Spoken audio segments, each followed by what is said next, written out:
On 1st February 2021, as the remanded members of the National Unity Platform NUP appeared at the court-martial in Machindi, Kampala for the hearing of their bail application, some appeared to be in pain and were carried by colleagues.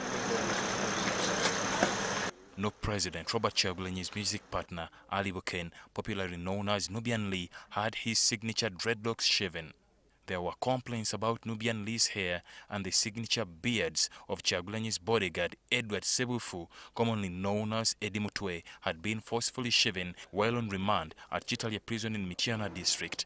They reportedly complained of violations of their rights.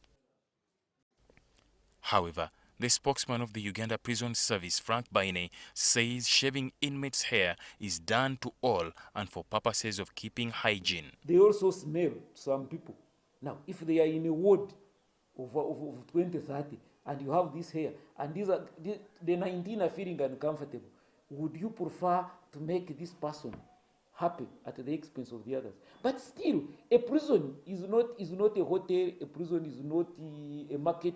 A prison has a standard operational procedure to be there. When you become a member of the prison family, there is a way you must behave. So pretrial detainees, in my opinion, should be treated differently, a little differently from those that have been sentenced to imprisonment.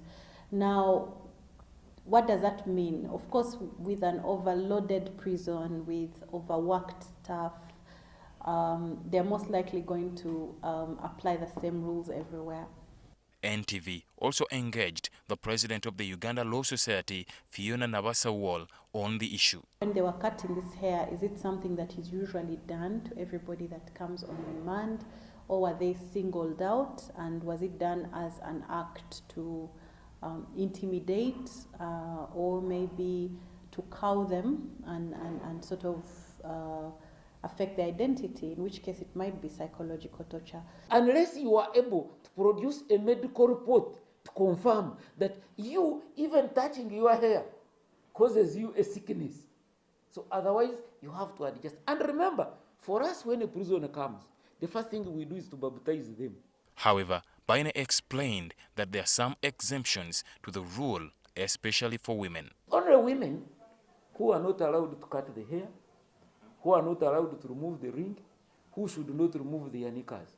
But for your own information, a man gets uniform and he must remove the underpant, because officially you are supposed to remain with only the prison clothes. According to Baine, inmates can enjoy more rights if Parliament makes amendments to the Prisons Act, especially in regard to the welfare of prisoners, including conjugal rights and the right to vote. You must operate according to the confines of the law. If you don't have the law binding what is done, I will give you an example. The other day, court ruled that prisoners must vote in the last elections. Did they vote?